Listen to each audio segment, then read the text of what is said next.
Game that does everything.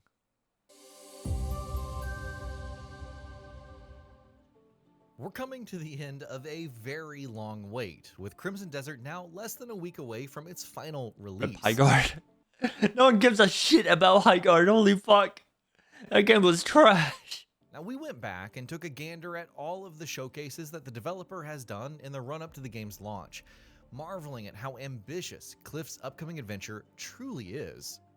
It isn't uncommon for games in a specific genre to adopt a couple of nifty features from their peers, weaving them into their design to make an experience feel authentic.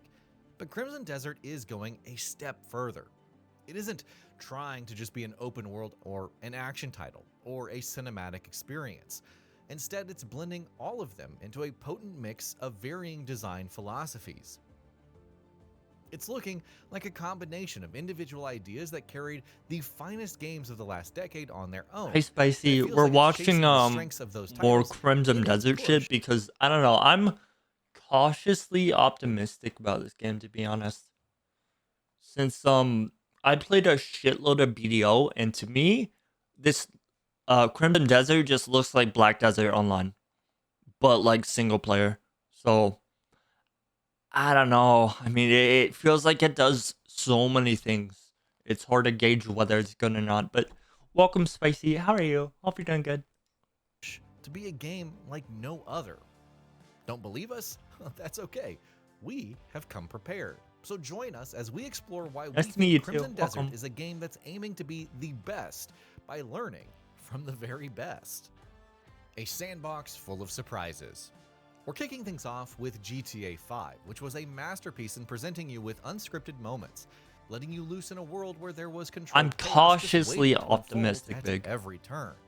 It was a game that felt like it could generate a story outside of its main narrative almost all the time, with physics-driven encounters, combat that could thrust you into a situation that you did not sign up for, and a game in which traveling from point A to point B could turn into hours of entertainment.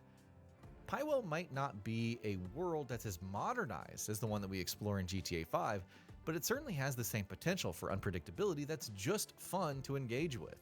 There's so much for Cliff to do, and so many ways to discover it all. It's the same energy as Rockstar's classic, just wrapped into a fantasy setting. A world that feels alive. We then turn our attention to Red Dead Redemption 2 and its take on the Wild West as it began its decline, making way for a modern world in which the rule of law took a firm hold. I don't know. I don't know if I agree with this video because it's like it's comparing Rockstar to a dev that only made an MMO and that's it. And they're now making a single player game, so like I don't know if that's right. Stepping into Arthur's shoes felt like an authentic way to leave your real life behind and indulge in some cowboy adventures that felt so real thanks to a world that was you can't compare them to anyone else. It's impossible. So like this comparison is just not really good. Now, we've already commented on how Crimson Desert puts you at the front of a group that's desperately trying to survive, similar to Arthur's efforts to salvage his gang. But Pywell's environments, dynamic weather, and its people are all ways in which you fall under the impression that life goes on even in Cliff's absence. It's a world that's more than a decorative setting to facilitate gameplay. It's one that's inhabited, and not just by you. That's a design pillar that automatically makes it feel alive in a way that's been quite... I don't know, guys. I mean, like, Black Desert does the same thing where it just has a bunch of NPCs that do just... Yeah, you can watch them, but like they just do nothing. They're kind of just like set dressing, essentially. And you know, it does the same thing. They really just you see NPCs all the time in that game where they just like they're traveling, and they're kind of just like set pieces or set dressing. So, I really do not get the glazing of this game because like really it's just play BDO to experience all this. This isn't like a new concept. Rare in modern gaming. It's chasing a simulation that presents realism, not just scale. The freedom to experiment. Next up is Tears of the Kingdom, a game in which you are given everything that you need to succeed and then let free to figure out how you wanted to use it all. We loved that one thanks to a simple distinction that set it apart from other titles. It was always about what we could do in any situation over what the game wanted us to do. Crimson Desert might take a mechanics-heavy approach to providing us with that freedom, allowing us to choose how we want to move around in Pywell, how we want to approach our own journey, and how we fight our enemies, and of course, the kind of hero that we want Cliff to be. Player agency and expression were the core of Tears of the Kingdom, and it's looking like Crimson Desert has taken that sentiment to heart. Stories that matter. Now our next stop is The Witcher 3: The Wild Hunt. Geralt shares a lot in common with Cliff, as they're both gruff protagonists who are among the last members of their respective factions. But the similarities go beyond the two of them, with Crimson Desert's narrative ambitions going beyond a checklist of disconnected missions to tell its story. Like the continent, Pywell has many factions that don't necessarily get along, and Cliff must navigate nuanced relationships between them to achieve his own goals. Distinct political I don't know. The more I look at this game, the more I'm like, I'm wondering if it's gonna be like as wide as an ocean, but having the depth as like a puddle. It's just gonna be like, oh man, I'm really hoping it surprises me in the best ways. I really hope it's just not every other open world game that I played. and social layers are present throughout Pywell, and it's a world where conflict matters beyond just swinging swords around. It aims for a sweeping journey through a world in turmoil, the potential to having layered interaction with its people never feeling too far away. Its grand fantasy ambitions are all there for all to see, and we're eager to see how all of that plays out. Elegance and beauty. The deadliest warriors don't just kill, but do it with style and make it look easy. And who better than to demonstrate that sentiment than Jin Sakai, whose battle to save his home in Ghost of Tsushima has continued to be among the finest additions to the open world genre.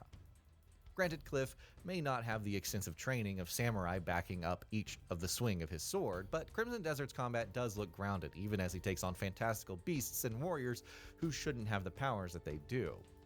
There's a scenic beauty to each fight, a sort of grace to player and enemy movements that make it quite tempting to hit that button to capture a moment that showcases the deadly elegance and brutal efficiency that often follow the best warriors around. I The mean, game yeah, blends I the don't know. I'm not scenic really battles. into like. I want to say I'm more into like AC Valhalla than AC Shadows because I don't know. I'm not really into like the Eastern aesthetic. If that makes sense. Duels that feel impactful, and a sort of visual romance that accompanies you on your travels in a way that's very reminiscent of Sucker Punch's successful first outing in the Ghost franchise. It doesn't want action for the sake of it, but rather uses the action to give you the feeling that you're a hero worth embodying. Blending spectacle and scale. It's time to put Crimson Desert in conversation with another PlayStation classic. It's Horizon Forbidden West that has our attention for this one, with its scale and mechanical variety God, like, feeding should I get back into this game? I tried Horizon, and legit, I just got bored within like 10 minutes or an hour. So, is it good? Like, have you guys played it all the way through? Like, should I give that game another chance? I don't know. I tried it and just it just really didn't really like hit that itch for me. into the spectacle that it had us experiencing with our jaws on the floor. Just like Aloy's adventures across the vast frontier brought an experience that showcased some excellent production It was values super and a woke. constant shift between exploring the world and interacting with its set pieces. Yeah, I Crimson can see Desert that. aims to bring a multitude of activities and game states that constantly interact with each other. Pywell is a place that blends its ethereal beauty with a gameplay loop that flits between things to do so often that you're probably not going to remember what you wanted to do when you first picked up your controller. Its blockbuster pacing and a wide breadth of mechanics make for a world that's frankly so grand it can seem unreal, constantly feeding you with new ways to engage with it. Not every wanderer is lost. Now let's take a look at Skyrim and the manner in which it encourages you to just pick a direction and set off, secure in the knowledge that you're going to find many things of interest along the way.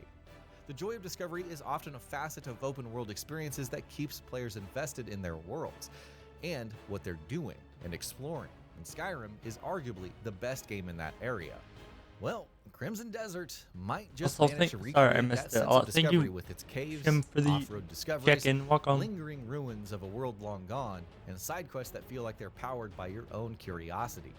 It's a game that seemingly understands that the best open worlds are the ones that reward distraction, indulging the impulse to just go off the beaten track and treating it like the most natural of thoughts, just like any great adventure title should do. Fights that you feel. Our next stop is Dragon's Dogma 2, and we're looking at how combat in that one felt so Man, I dynamic, should go play with every Dragon's move Dogma having 2. impact It's and been a weight for while. both sides of battle. Taking on a monster was a visceral part of the experience, requiring a sort of surgical precision to take down threats that could squish you like a bug.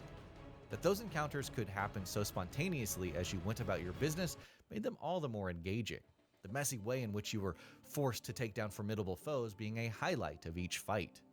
Crimson Desert's large-scale battles had us remembering our time with the Arisen, with fights often feeling rougher and heavier than typical RPG combat systems that emphasize a sort of structured approach to a fight. There's a constant fight for control of the battlefield in Cliff's world, a tug of war that you can't really predict until you finish a fight and remain as the last one standing that has us very excited to draw our blades over the weekend and beyond. Fantasy with flair. Where Winds Meet is next on our list, and we're focusing on its freedom of movement blended with stylized action that's all rooted in a world identity that's very specific in what it aims to achieve. It's another title that aims to blend different genres into a cohesive experience while also staying true to its own ambitions. Crimson Desert is attempting that very same feat, and is shaping to be an effort that might just pull it off. You see it in the way that you move around the world, with freedom to fly, sort of, or stick to the... I don't know, guys. I mean, I feel like it's just a mix of Breath of the Wild as well as just what is it? Dragon's Dogma 2 combat. I feel like I don't know. It's very hard to say what it could and can't be. Oh man, I can't even describe it. Like every trailer, the world looks kind of generic, but the combat looks fun. It looks PDO enough. Plenty of streamers. Yeah, I mean, I already bought it, so like, you know, I'm gonna try it anyway. Um, but again, I'm just utterly concerned on whether or not if it's good. So